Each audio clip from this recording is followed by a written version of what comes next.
la doctora René Taveras Serpa.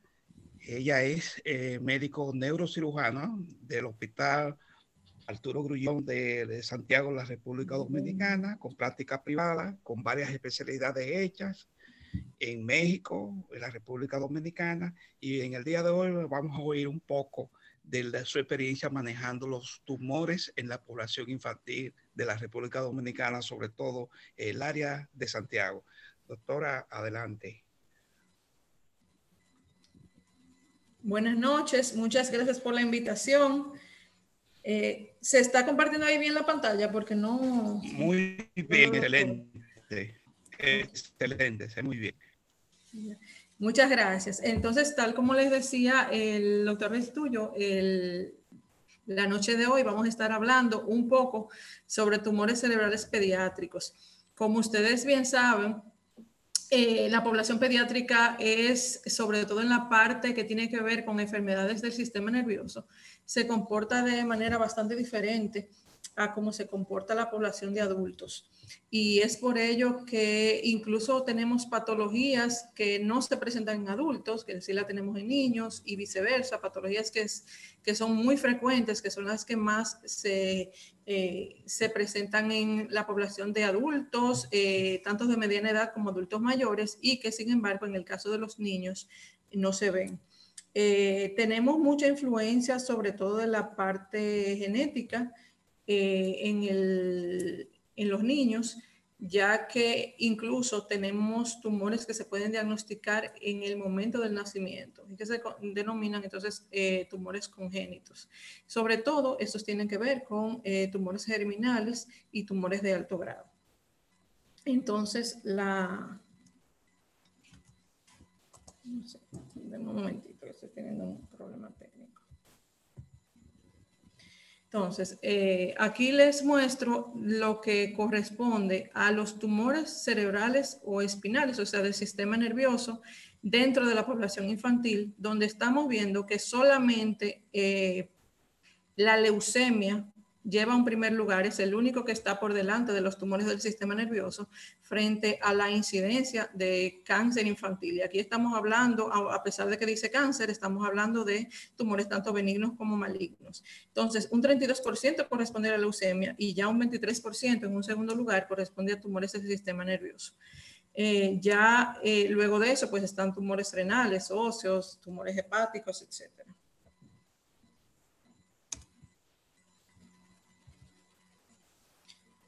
Vamos a ver que entonces entre los tumores del sistema nervioso central hay una diferencia, como les decía, en la distribución dependiendo del tipo de edad. Vamos a ver que de 0 a 19 años van a predominar los malignos, teniendo un porcentaje de hasta un 60%. Sin embargo, a los mayores de 20 años vemos que el caso se invierte, donde los benignos corresponden a un 70%. En los niños van a predominar los supratentoriales entre los 2 a los 3 años de edad, y ya de los 4 a los 10 años van a predominar los infratentoriales, que es de los que más vamos a ver el día de hoy, y ya en los mayores de 10 años va a presentar una tasa similar para tanto supratentoriales como infratentoriales. En el caso de los adultos, por ejemplo, lo que más vemos son las metástasis, el glioblastoma multiforme, que es un astrocitoma de alto grado, tumores pituitarios y meningiomas, pero estos son, por el contrario, como les decía ahorita, muy raros en los niños, en población pediátrica. Entonces, la sobrevida global a los 10 años es de alrededor de un 70%, ahí estamos englobando todos los tumores. Y justamente les explico que va a variar desde menor de 10% a los 5 años del diagnóstico, que es uno de los tumores con peor sobrevida, que es el glioma continuo, hasta llegar a un 85 a 90% en el caso de lo que son los gliomas de bajo grado. Esto solamente, no vamos a hablar de todo eso, pero esto solamente es para que se vea toda la clasificación de los tumores que se presentan a nivel cerebral. Y por eso, a veces incluso en los congresos, solamente tomamos 2 tumores y en eso duramos todo el congreso. Imagínense, esto tiene que ver con localización, tiene que ver con el tipo celular del cual se desarrolla el tumor cerebral, y la clasificación es bastante amplia. Aquí estamos viendo, últimamente se ha estudiado mucho la parte molecular. ¿Por qué? Porque vemos que tumores con el mismo diagnóstico están presentando manifestaciones diferentes, y en el seguimiento también se muestran. En un paciente vemos que evoluciona muy bien, que no presenta tantas alteraciones, y en el otro paciente vemos que con el mismo tumor, de la misma clasificación, quizá un manejo similar, con una resección importante, con el manejo de quizá de quimioterapia o radioterapia, vemos que un paciente que por el contrario se deteriora muy fácil y su sobrevida se ve menguada. Y a esto estamos quitando todos los componentes que tienen que ver con, por ejemplo, el proceso nutricional, otras patologías que se agregan. Entonces se ha estudiado mucho la parte molecular recientemente, y se ha encontrado, sí, muchas diferencias, y de acuerdo a eso se han hecho otras subclasificaciones dentro de estos tumores, dependiendo de cuál es la molécula que se ve más manifestada en una lesión o en otra. De acuerdo a la localización, ya estamos hablando solamente de los tumores pediátricos, vamos a ver que hasta un 50% se va a ver a nivel infratentorial. Esto está invertido en el caso de la población de adultos. Entonces ahí sobre todo vamos a ver los acerocitomas cerebelosos, el meduloblastoma, el ependimoma y el glioma del tallo cerebral que yo les mencionaba ahorita. Un 20% se van a localizar a nivel celar o supracelar, donde en el adulto predominantemente ahí tenemos pues tumores hipofisarios. Sin embargo, aquí el que va a llevar la batuta va a ser el craneofaringioma. También van a verse los gliomas que tienen que ver con las vías ópticas, sobre todo el óptico hipotalámico, que tiene de por sí manifestaciones bastante floridas. Y un 30% van a ser ya los hemisféricos, que vienen siendo los más frecuentes en el caso de los adultos. Y aquí pues sí, la variedad es bastante. O sea, podemos ver desde los gliomas sencillos, como vemos, de bajo grado, hasta, por ejemplo, los tumores de plexo coroideo, que aquí estamos incluyendo la parte ventricular, los tumores de la región pineal, que también son bastante variados. Entonces, estamos viendo aquí cuál es el porcentaje que corresponde a cada área intracraneal donde se van a formar estos tumores. Y estamos viendo que, como les decía ahorita, a nivel infratentorial es donde va a haber un mayor porcentaje, con un 16.3% para cerebelo. Fíjense que para tallo cerebral, que también es infratentorial, vamos a ver un 10.4%, y los tumores pituitarios representan un 13.5%. Ya otros porcentajes van a mostrarse, por ejemplo, ahí nos fijamos que a nivel de hemisferio cerebral tenemos alrededor de un 10%, a nivel intraventricular casi un 6%, y ya la parte medular y de caudequina pues un 4.6%. Los tumores meningios, como vemos ahí para el meningioma, que son un poquito más frecuentes en adultos, aquí estamos viendo que representa menos del 3%.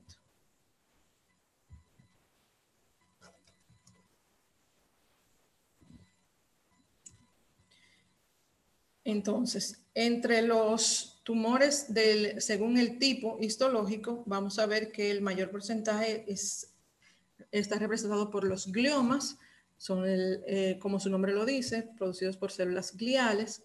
Entonces, afortunadamente, uno de los más frecuentes es el astrocitoma pilocítico juvenil, lo vamos a ver más adelante, que es obviamente de grado bajo y su sobrevida es mucho mejor.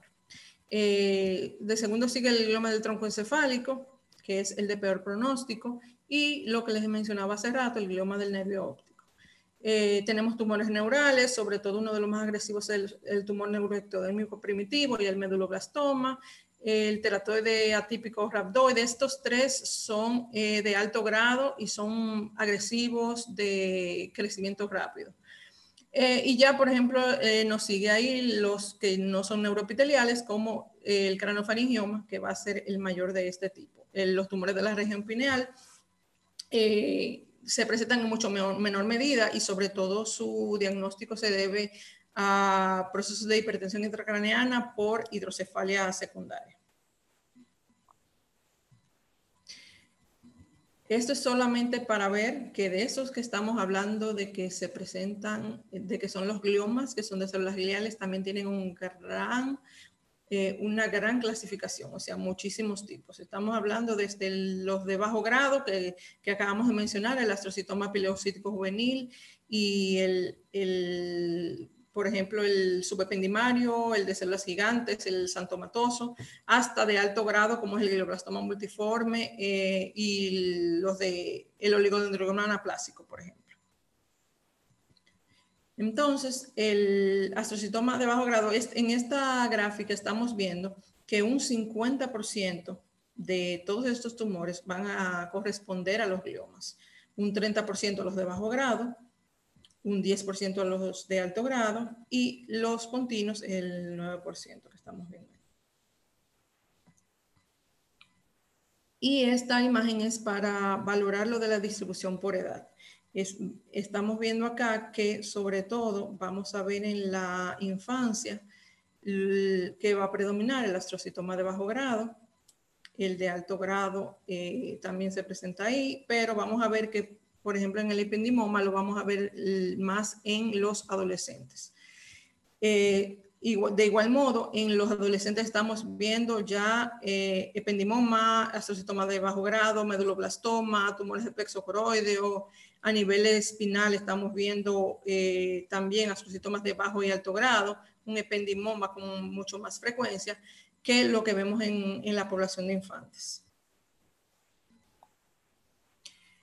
Entonces, esto es para valorar lo de la sintomatología, dependiendo de la localización de donde está la lesión.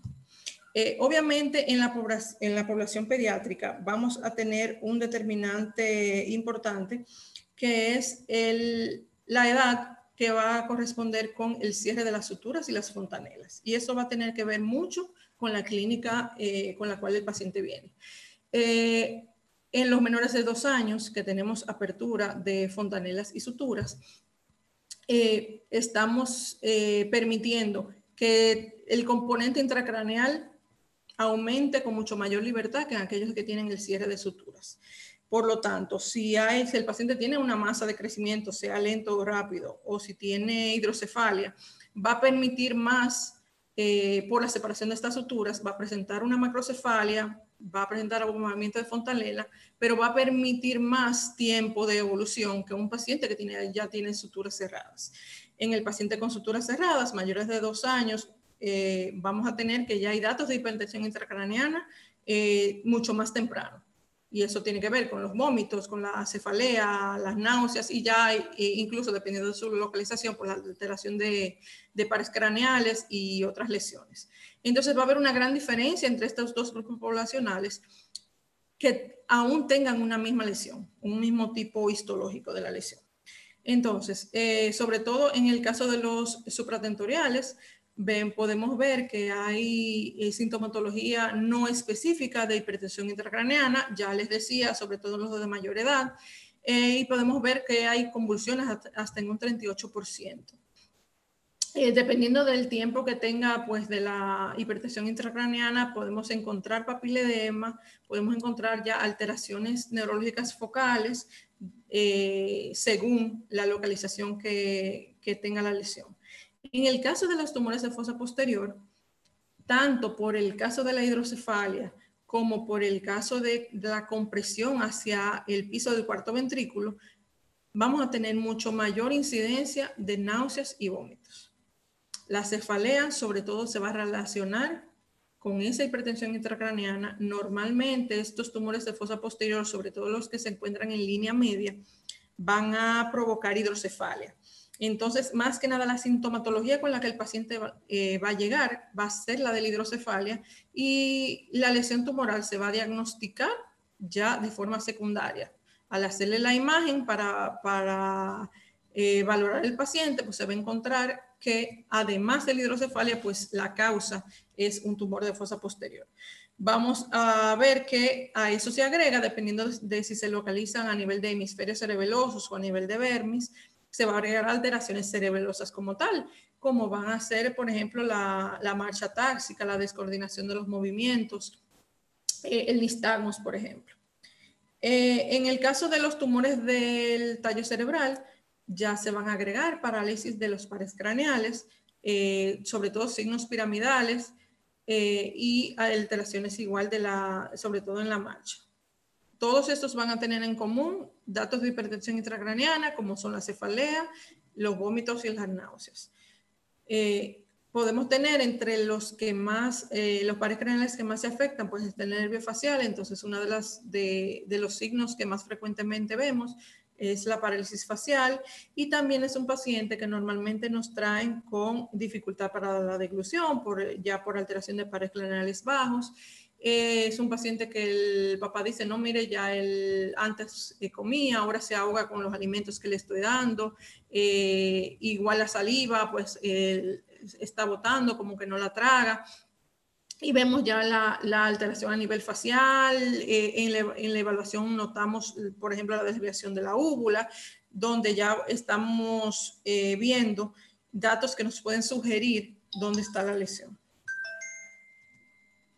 Entonces, algo de esto ya lo hemos mencionado. En general, entre todos los tumores de la población pediátrica en el sistema nervioso central, pues lo más común es la cefalea. La cefalea, pues en general suele ser holocraneana, opresiva y constante.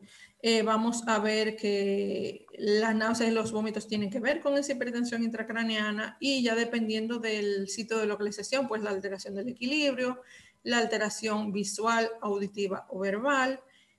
A medida de que va evolucionando el cuadro del paciente, pues ya se va tornando somnoliento o letárgico. Podemos encontrar cambios de conducta o personalidad, sobre todo cuando la localización del tumor es a nivel frontal. Crisis convulsivas cuando estamos hablando de lesiones supratentoriales. Aumento de perímetro cefálico, como les decía, sobre todo en menores de 2 años, y debilidad en los miembros. Entonces, ya entrando en la clasificación de los tumores, vamos a ver uno de los que más frecuentemente se presenta en nuestra población pediátrica, lo cual es negativo por el tipo de tumor que es. En un 30 a 40% de los casos de tumores de fosa posterior en niños se diagnostica un meduloblastoma. Un meduloblastoma es un tumor de alto grado que se caracteriza por unas células pequeñas de núcleo intenso que están bien empacadas y que originalmente se llamaron meduloblastos, y a eso se debe su nombre. Entonces fue descrito inicialmente por Bailey y Cushing en los 1900 iniciales, y por eso le pusieron el nombre de meduloblastoma. Vamos a ver que es el tumor maligno intracraneal más frecuente en la población pediátrica. Es un 15 a un 20% de todos los tumores. Es de origen embriogénico neuroepitelial y es clasificación grado 4 de la OMS, o sea, es de alto grado. Su pico va a ser de los 0 a los 5 años, y luego hace un segundo pico menor de los 16 a los 21. Se ve sobre todo en varones, y como les decía, es un tumor de crecimiento más rápido, con alto valor mitótico y un pleomorfismo nuclear. Estamos viendo aquí en la imagen que es una lesión que se encuentra en la fosa posterior, generalmente en la línea media, y que va a presentar ese realce aún sin la administración de medio de contraste. Dependiendo del tipo que se presente y de justamente qué tan intensos sean sus núcleos, vamos a ver que algunos son más isodensos o isointensos, dependiendo si estamos viendo tomografía o resonancia, con relación al parénquima cerebral. Pero el característico es este que estamos viendo aquí, está en línea media, es redondeado, prácticamente no nos permite ver el cuarto ventrículo, puede tener un edema alrededor de la lesión y puede verse realzado aún sin el medio de contraste.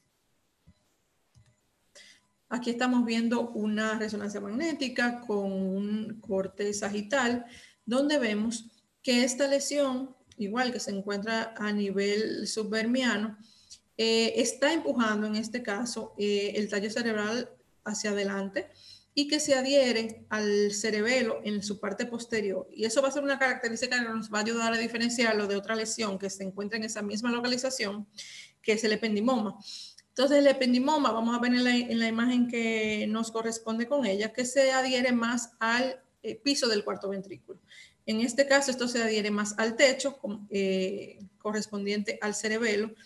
Vemos un poquito todavía de cuarto ventrículo porque el meduloblastoma empuja las estructuras, no ocupa el cuarto ventrículo, sino lo empuja, lo desplaza. Y en este caso lo está haciendo de manera importante contra el tallo.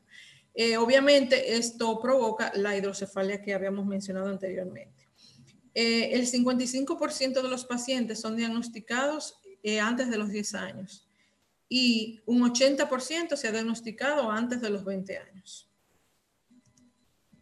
Entonces, este meduloblastoma, como les decía ahorita, se ha comenzado a clasificar de acuerdo a su respuesta molecular, a su componente molecular. Entonces, antes solamente estábamos hablando de que había un clásico, de que había un desmoplásico, y ahora pues se ha clasificado en 4 tipos, donde el primer tipo tiene una activación del WNT, que tiene que ver pues con la respuesta del sobre todo del no-wings a nivel molecular. En el caso del segundo tipo son los activados por SHH.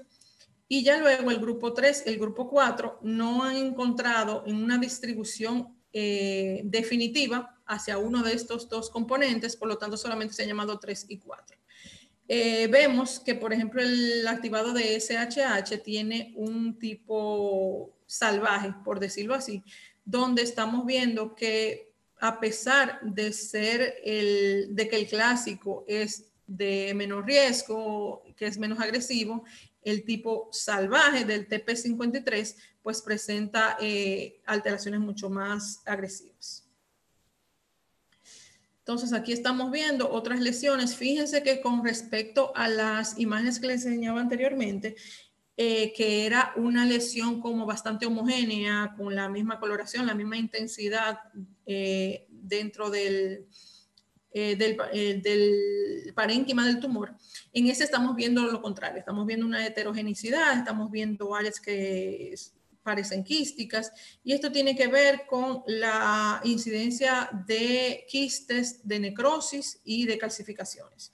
Y justamente, pues vamos a ver que en los de mayor grado tenemos esta alteración. Aquí vemos en la imagen de la derecha que prácticamente los bordes del tumor se ven borrados en unión con el cerebelo, en la parte más posterior.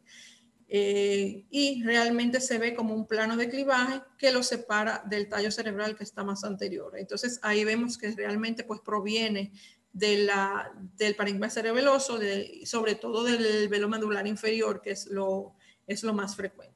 Entonces estamos viendo en la imagen de la izquierda que hay un poquito de cuarto ventrículo que está desplazado de izquierda a derecha, justamente por el efecto de masa que provoca el tumor. Entonces, va a ser intraventricular en un 40%, o sea que va a aparentar estar ocupando, porque va a salir del cerebelo y ocupar una parte del cuarto ventrículo. Va a tomar dirección del foramen de Luschke en un 30%, puede dirigirse hacia los ángulos, hacia el ángulo pontocerebeloso en un 20%, y puede llegar incluso hasta la cisterna magna por el desplazamiento inferior en un 10%. Un 60% va a tener estos quistes o calcificaciones que estamos viendo aquí. Y vemos que, sobre todo en el tipo 3 y el tipo 4, puede haber diseminación por el líquido cefalorraquídeo, afectando incluso, presentando infiltración de las meninges. Hay metástasis intradecales en el momento del diagnóstico en un 30%. Eso quiere decir que en el momento de nosotros hacer el diagnóstico, una de las cosas que tenemos que tener pendientes es hacer imágenes craneocaudales, o sea, no solamente a nivel encefálico, sino también a nivel espinal, para buscar si ya hay siembra a nivel más distal. Invade el tallo en un tercio de los pacientes y puede presentar metástasis sistémicas, sobre todo a hueso, a nódulos linfáticos y a pulmón. Recordemos que este es el de más alto grado.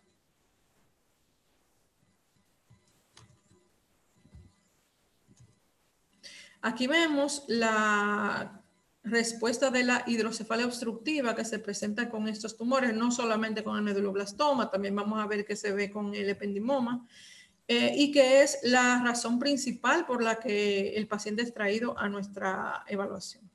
Aquí estamos viendo que prácticamente no se ve el cuarto ventrículo, pero sí está toda la, es una hidrocefalia triventricular obstructiva por oclusión justamente del flujo de líquido cefalorraquídeo.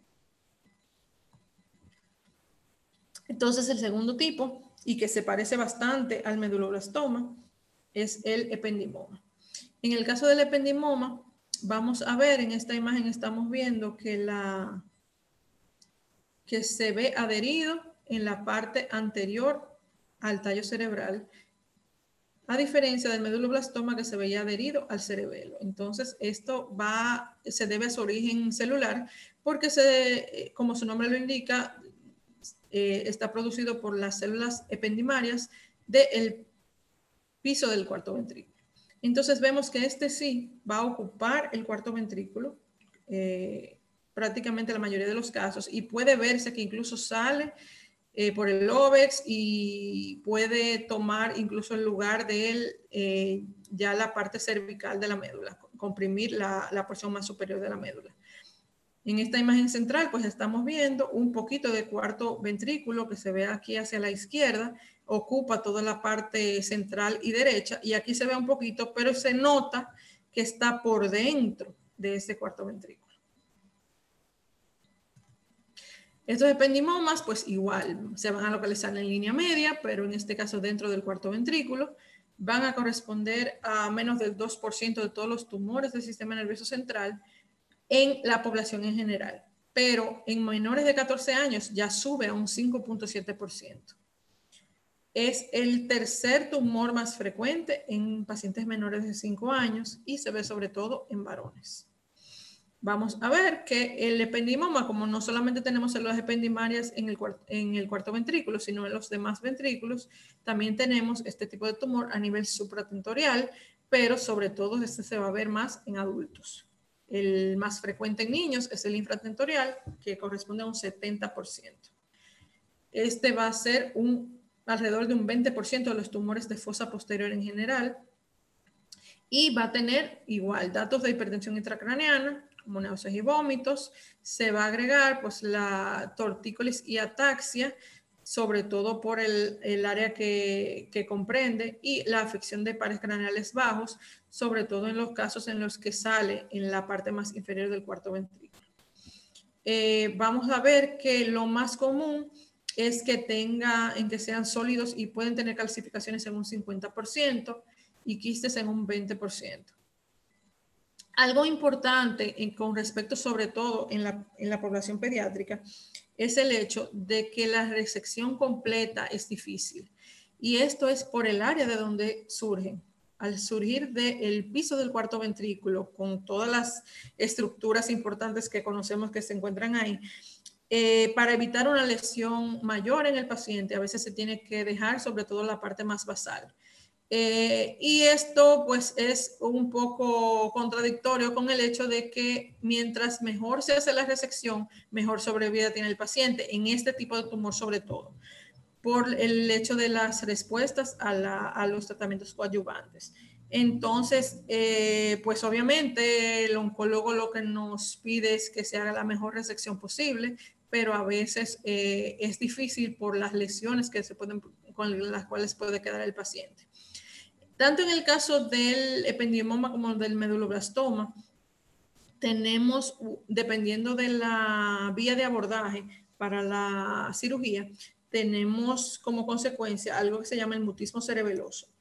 Y esto tiene que ver con cuando uno lo aborda a través de los velos medulares o si se aborda a través del vermis, que es donde se podría lacerar el núcleo dentado. Entonces, a veces por la localización del tumor y el volumen del tumor, pues se hace necesario hacer esta clase de abordaje, y es una de las de las manifestaciones con las cuales el paciente queda, que afortunadamente luego se puede mejorar. La recurrencia es frecuente en el ependimoma por lo mismo de que es muy raro que la resección se haga completa. Y va a presentar una diseminación por líquido cefalorraquídeo de un 10 a un 12%. Entonces aquí estamos viendo nuevamente la imagen donde se ve la adherencia hacia el piso. Y mejor zona de clivaje ya hacia cerebelo, y que estamos viendo que justamente ocupa prácticamente todo el cuarto ventrículo y puede salir hacia abajo y hacia la parte posterior. Esta es la clasificación de estos ependimomas, igual por la parte molecular que los determina. Antes solamente estábamos hablando de uno que era clásico, del anaplásico. En este caso, pues estamos viendo en la parte central, en la imagen, en la columna central, estamos viendo lo que corresponde a fosa posterior, que es lo que nos importa en el caso de los niños. Y estamos viendo que el subependimoma se considera grado 1, o sea, de bajo grado, pero ya el anaplásico es grado 2 y grado 3, y que va a presentar una sobrevida, como vemos abajo, de una distribución de los años, donde el subependimoma lo vamos a ver ya en los pacientes mayores, alrededor de los 18 años. Sin embargo, el anaplásico, que es de peor grado, y estamos viendo que tiene un pico a los 4 años y va a disminuir hacia los 18 años. La distribución de sexo, vemos que el subependimoma se ve más en varones, al igual que el anaplásico. Aquí estamos viendo entonces otra clase de tumor que también se encuentra en fosa posterior y que fíjense que tiene una imagen diferente. Este es el astrocitoma pilocítico. Este tumor normalmente no se encuentra a nivel central, sino más que nada a nivel de hemisferios cerebelosos, y es de bajo grado. Es el grado 1 de la Organización Mundial de la Salud. Vemos que está compuesto por una lesión quística con un nódulo mural, que es lo que estamos viendo acá. Toda esta parte es una lesión quística y tiene un nódulo mural, o sea, en la periferia, que va a resaltar sobre todo con la administración de medio de contraste. Aquí lo estamos viendo en la resonancia, en un corte sagital, donde vemos que es un gran componente quístico. Normalmente tiene un poquito más de densidad o de intensidad frente al líquido cefalorraquídeo que estamos viendo aquí en los ventrículos. Entonces, lo mismo sucede aquí. En esta tomografía vemos que se ve más denso que el líquido cefalorraquídeo. Entonces, este es de bajo grado y normalmente si la resección se hace completa, que no suele ser tan difícil por las pocas adherencias que presenta, pues ya con eso tenemos una curación permanente y ya no es un tumor que suele recurrir y que muy rara vez tiene transformación maligna. Ya cuando tiene transformación hacia anaplásico, pues se debe manejar como que fuera un tumor de alto grado desde el inicio, como un glioblastoma o como un tumor anaplásico. Entonces, este astrocitoma pilocítico se ha denominado juvenil justamente porque se presenta más en la población joven y va a corresponder casi a un 50% de las neoplasias intracraneales primarias, y de estos un 50%, un 60% se va a presentar en fosa posterior, un 40% en cerebelo y un 20% en tallo, porque el tumor que vemos a nivel de tallo cerebral es también astrocitoma pilocítico, lo único que su comportamiento es diferente por la localización que tiene. En los menores de 9 años es que se va a presentar el mayor porcentaje, se ve igual en varones que en hembras, y va a presentar alrededor de un 25% con calcificaciones, sobre todo en la parte del nódulo mural. A veces hay realce en la cápsula que cubre este quiste. Normalmente el líquido que tiene dentro del quiste es un líquido con alto contenido de proteínas, un líquido amarillento, que normalmente tiene escasa celularidad. Hay dos clasificaciones, que son el clásico y el pilomixoide, con respecto a la presencia de rosetas ya en la evaluación histopatológica.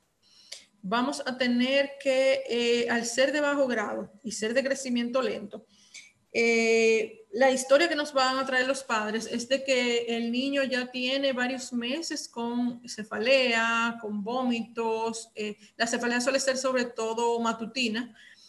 Y los vómitos y las náuseas pues oscilan, o sea, a veces se vuelven frecuentes, a veces pues dura semanas sin tener la sintomatología. Hasta que en un momento pues, se agudiza y se vuelve persistente, y es el momento en el que los padres lo llegan a llevar hacia nosotros, o que el pediatra que lo ha estado manejando decide hacerle un estudio de imagen en el cual se diagnostica la lesión. Por no estar presente en el vermis como los anteriores, sino estar en los hemisferios cerebelosos, vamos a ver que se va a agregar la ataxia truncal y la disdiadococinesia, a diferencia pues de que lo otro, el diagnóstico era inicialmente por la hipertensión intracraneana. Entonces es el que mejor pronóstico tiene de todos estos que hemos visto.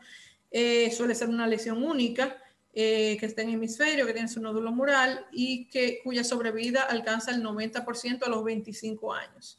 Y hay una buena evolución funcional, o sea que el paciente que se atiende con este astrocitoma pilocítico no suele tener secuelas importantes. Y terminando con la parte de los astrocitomas ahí de la fosa posterior, vamos a ver uno que es histológicamente benigno, pero de comportamiento maligno. Y se debe al hecho de que ocupa el tallo cerebral. Entonces, normalmente esta clase de tumores tiene una poca sobrevida. No suelen llegar al año, son alrededor de los 9 a los 10 meses. El paciente fallece por distintas complicaciones. Primero puede ser por las alteraciones de los pares craneales bajos, que van a impedir que el paciente pueda deglutir adecuadamente, que pueda ventilar adecuadamente. Son pacientes que hacen neumonías frecuentes y graves, y muchas veces es la razón por la cual el paciente fallece. En ocasiones el paciente igual viene por una hidrocefalia, la cual se maneja, pero en el caso de la lesión es de difícil control, sobre todo en el caso de los astrocitomas difusos, porque por el sitio donde están localizados no se puede hacer resección como haríamos si estuviera en otro lado. Entonces va a corresponder a 20 a 30% de los que se encuentran ahí en fosa posterior. La edad de pico es de los 5 a los 9 años y, como les decía, pues una mortalidad bastante alta, de hasta un 99%. Además de las parálisis de los pares craneales, vamos a tener que también tiene signos piramidales y ya la ataxia en nistagmus correspondiente a la localización. De hay varios tipos, dependiendo de dónde se localiza. Vemos en la parte más superior, a nivel de mesencéfalo, que podemos tener el tumor que está localizado a nivel de tecto mesencefálico y el tumor mesencefálico focal, en el caso de lo que corresponde a la letra B. Ya a nivel del puente, que es el más frecuente, de hecho la mayoría de las veces uno los denomina como glioma pontino, como tal, podemos tener un glioma difuso, que es lo que corresponde a todo lo que está señalizado aquí con la letra E, es el más frecuente, el difuso, y podemos tener los focales. Por ejemplo, aquí tenemos el intrínseco pontino, que es focal, y aquí tenemos el que es exofítico.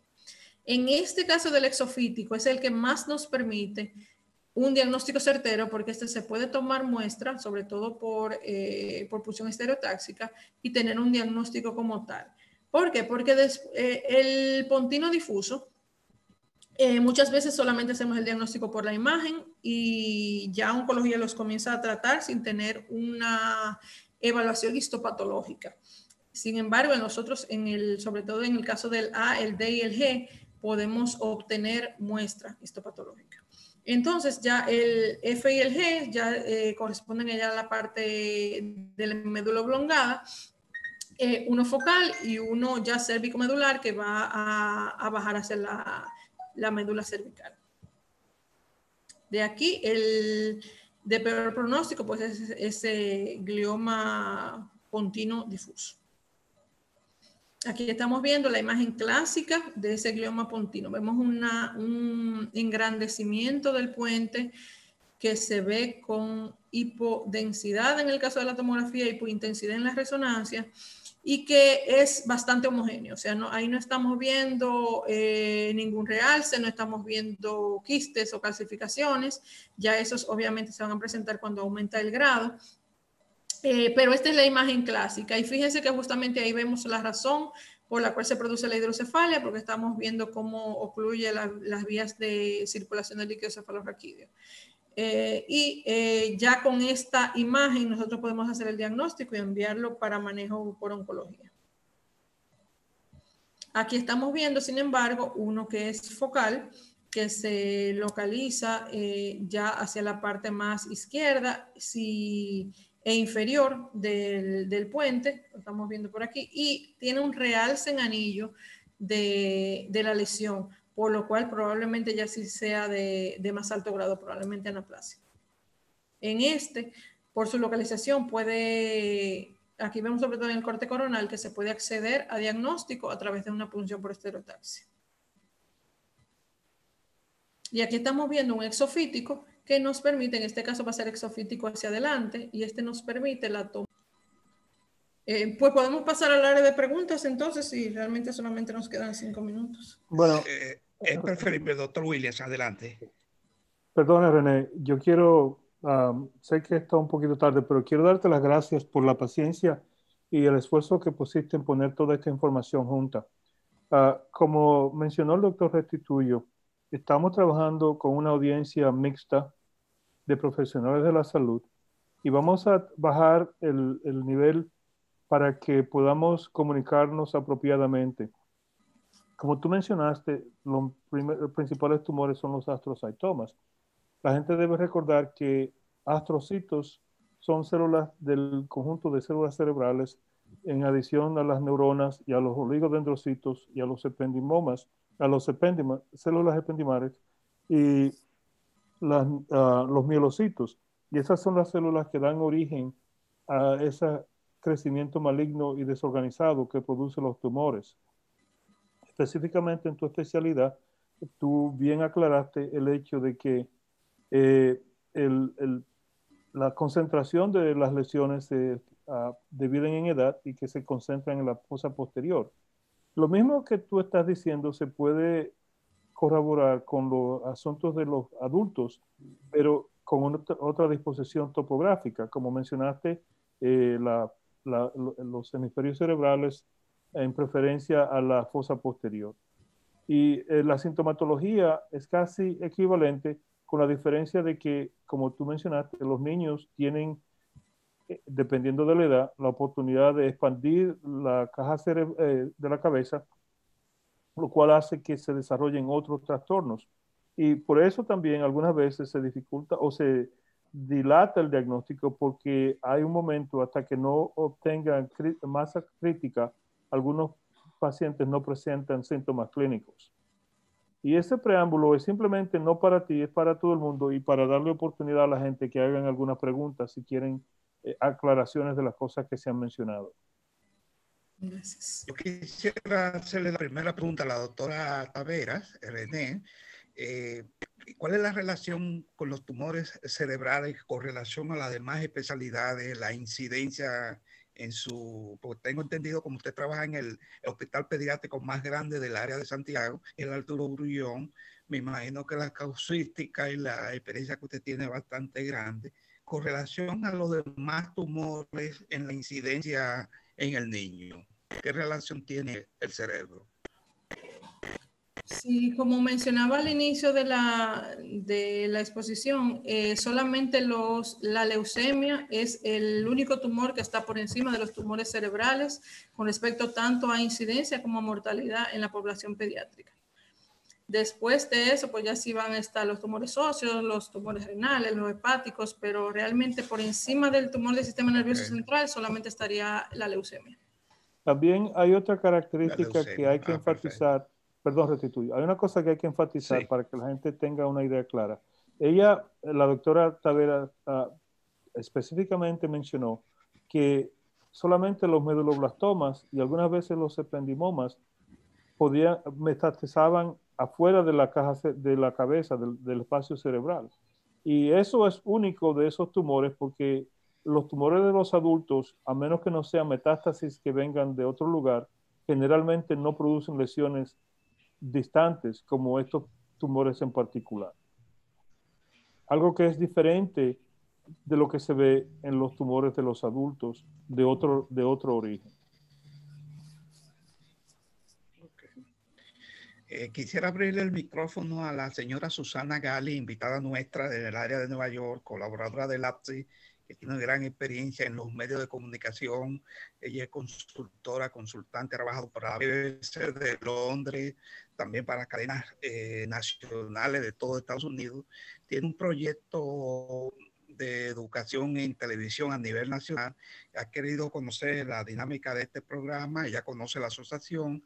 Quisiera que abriera su micrófono para que se introduzca y presente, pedido permiso para conocerlos a todos ustedes y ver la posibilidad de que este programa y la asociación asesore en su nuevo proyecto que va a salir a nivel nacional en todo Estados Unidos.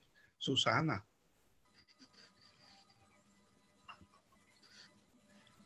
Adelante, Susana.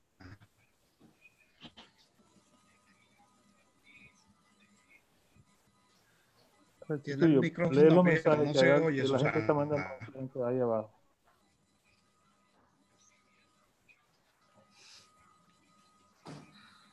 Susana, no se oye, no puedo. Tengo micrófono, doctor, no sé por qué. Sí, Ahora adelante, sí, ahora se se escucha. oye, sí. Ahora me escucho. Sí, Okay. sí. Bueno, estoy realmente encantada de haber podido participar, es un honor. La presentación, doctor, ha sido excelente, aún para los que no sabemos de medicina. El proyecto que tengo que quisiera poder participar, y si lo podemos hacer en forma conjunta, es para una cadena de televisión en español para todo el país, en el cual uno de los proyectos que presento se llama Bienestar. ¿Y cómo podemos nosotros hablar de bienestar? Tenemos que comenzar por hablar con bienestar físico, y bienestar mental, bienestar emocional. Y en estos días yo creo que eso es muy, muy necesario. Por eso quería, mucho me gustaría poder hacer esto como un proyecto conjunto con ustedes, porque ustedes son expertos en sus áreas médicas y pueden hacer un aporte brillante para toda la gente de habla hispana en el país. Y que por supuesto estaríamos nosotros abiertos a después ponerlo en otros canales de comunicación. Hoy estuve hablando casualmente con la nueva tendencia que se llama Roku. Ustedes van a conocer, me imagino, ya conocen pronto, Sí, claro, lo que va a ser la claro. nueva televisión, para poder insertar allí todas las contribuciones. Sí, claro. Ok, muchas gracias, Susana. Gracias a ustedes. Estaremos pendientes y luego sabemos sobre eso. Sí. Doctor, tenemos oyentes, varios participantes de Filadelfia. La Hay otra gente que quiere que abran el micrófono. De Filadelfia y el doctor Dante. Si pueden abrir el micrófono. Mildred, puede abrir su micrófono si usted quiere hacer una pregunta. Ok, le quiero hacer una pregunta a la doctora. Adelante. ¿Cuáles son los tumores más frecuentes en niños? ¿Cuáles son los tumores más frecuentes en niños de 4 a 10 años? Vimos que tanto en el caso de los meduloblastomas como de los ependimomas van a tener justamente un pico en esa edad, a nivel de 5 a 9 años. Estamos hablando de que va a haber una predominancia de tumores de fosa posterior frente a los supratentoriales, a los que están a nivel de cerebro. Y por eso estos van a ser más frecuentes. Ok, ¿y cuáles son los síntomas que ellos pueden presentar, doctora? Sobre todo la razón por la cual va a ser llevado por los padres o referido por el pediatra es por datos de hipertensión intracraneana. Eso quiere decir dolor de cabeza, cefalea, sobre todo dolor craneana y náuseas y vómitos. A veces tenemos pacientes que han sido manejados por gastroenterología por mucho tiempo, por esos vómitos persistentes, investigados, y que finalmente o el cuadro se hace mucho más agudo e intenso, o en la misma evaluación de que el pediatra y el gastroenterólogo no encuentran una razón importante para eso, le mandan a hacer una imagen diagnóstica y encuentran la lesión. Sobre todo, esto se va a deber a la hidrocefalia. La sintomatología viene por la hidrocefalia, que obviamente es secundaria a la localización de estos tumores. También hay que mencionar que esos síntomas, ninguno de los síntomas que se presentan en los tumores intracraneanos son específicos de ningún tipo de tumor y que son síntomas generales que se pueden ver en otras condiciones. Lo que hace llamar la atención hacia la cabeza es los síntomas que acompañan, las manifestaciones neurológicas que acompañan a los síntomas de dolor de cabeza, el náusea, los vómitos, las dificultades caminando y la debilidad y la disminución de la coordinación de la marcha. Ok, o sea que no, o sea que a veces puede ser, o sea, muchos padres piensan que en el estómago y a veces puede ser que esto puede ser neurológico, ¿verdad, doctora? Exacto, es lo que más frecuentemente sucede y por lo cual un poco se dilata el diagnóstico. Gracias. Okay. Muchas gracias, doctora. Vamos a abrir la doctora Estela Soto, que está en Buenos Aires, Argentina, si puede abrir su micrófono, compartir su experiencia y su impresión. Ella colabora también mucho con este programa. Estela, ¿puede abrir su micrófono? Si le hace bien.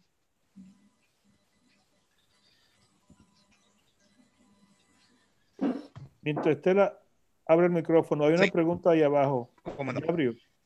Adelante, doctor. Adelante, doctor. Léala usted. Sí, habla. No le andaba, perdón, doctor, no le hablaba el micrófono a Estela. Ahora parece que lo está consiguiendo. Un momentito, por favor. Sí. Ya, el doctor William, ¿puede leer la pregunta en lo que Estela entra? Hay alguien que menciona los problemas visuales y de los movimientos oculares como una posible manifestación inicial, y eso es correcto. Los oftalmólogos algunas veces pueden ser la puerta de entrada del paciente al servicio neuroquirúrgico o a la referencia al neurólogo pediatra. Hay manifestaciones de movimientos oculares anormales que pueden ser el inicio de la manifestación clínica. O protrusión o salida, ¿verdad?, del globo ocular. No. Simplemente asuntos como cuando se veía, por ejemplo, en la hidrocefalia, cuando se veían los ojos que parecían como que estaban como el sol naciente, si se quiere decir. Si no es el poniente, sí. De hecho, incluso algo tan sencillo como la visión borrosa, que sería una razón por la que frecuentemente llevarían al oftalmólogo, en el momento de que él lo evalúa y encuentra papiledema, entonces comienza a buscar la razón de ese papiledema, por ejemplo. Y lo mismo con relación al estrabismo. En algunos casos son llevados por estrabismo, por parálisis de pares craneales. Y lo mismo del nistagmo. Entonces, sí, muchas veces, pues, el médico que llegas a hacer el diagnóstico es el oftalmólogo y es quien recién nos refiere a nosotros. Hola. Bueno, Ana, adelante. Sí, se cortó ya. Ok, pues seguimos entonces. Si ella parece que Estela tiene problemas con la comunicación. No hay problema. Sí, se le cortó, perdón, doctor. Buenas noches a todos. Sí. Soy la hermana Ana Soto y a ella lamentablemente por teléfono me dijo que se le cortó la internet y por esa razón no puede estar con ustedes. Pero sí, le ha parecido una presentación maravillosa. Muchísimas gracias, doctora, y doctor Williams y doctor Restituyo. Gracias a ustedes. ¿Hay alguien más que tenga otro comentario o pregunta? Yo sé que hay neurocirujanos por ahí agachaditos. Pueden hablar, no lo vamos a comer. Tú no muerdes a nadie, ¿verdad que no? El doctor Ruiz. No, el doctor Ruiz. Doctora, quiero aprovechar la oportunidad que usted está en esta línea, agradecerle también a título personal su presentación, porque yo sé que usted es de una generación joven de neurocirujano, pero ya usted está cumpliendo casi 18, 19 años de experiencia.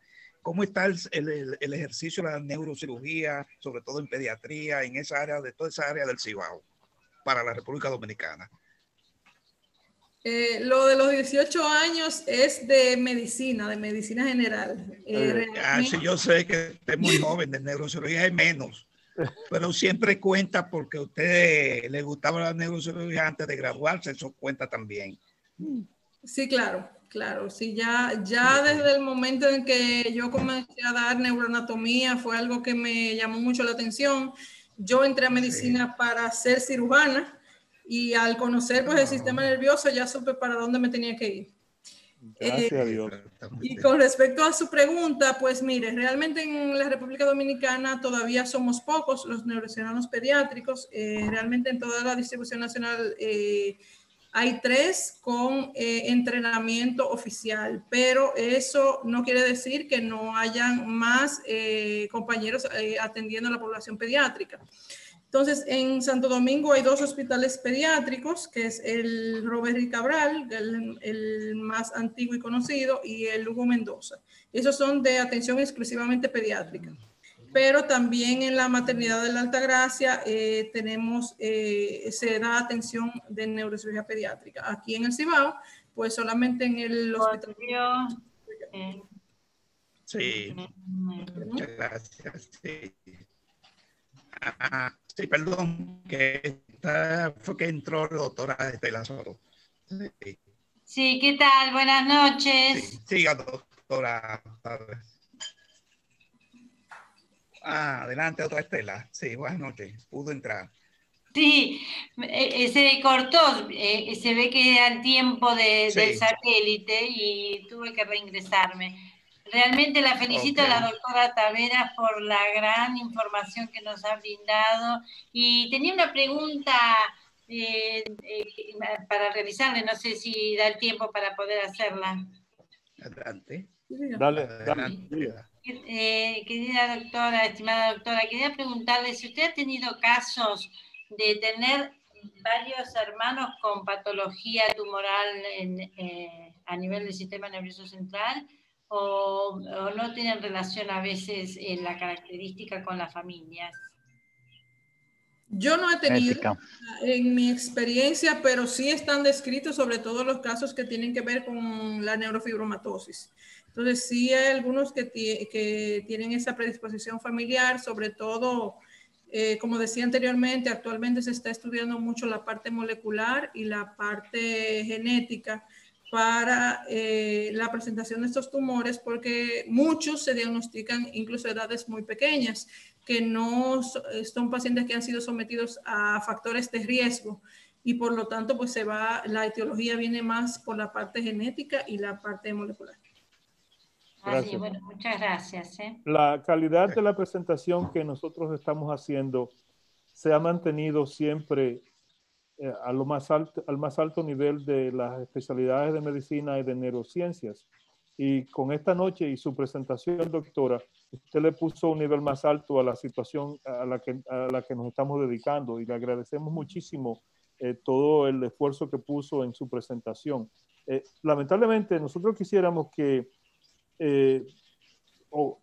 no sé, que se difundiera y nos hemos comunicado con las asociaciones neurológicas en la República Dominicana y en algunos países de Latinoamérica para que participen y aprovechen esta experiencia y esta educación que se presenta gratuitamente y desinteresadamente, sin tener que, yo diría, incluir en ningún costo, porque nosotros lo hacemos, usted lo hace de gratis, nosotros lo hacemos de gratis y hemos estado haciendo esto para educar de manera que la población latina en Estados Unidos y alrededor del mundo aprenda de lo que estamos discutiendo. ¿Restituyo? Sí.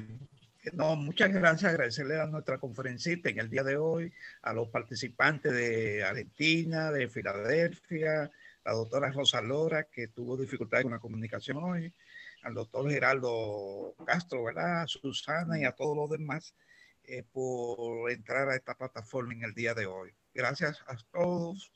Buenas noches. Buenas noches. Buenas noches.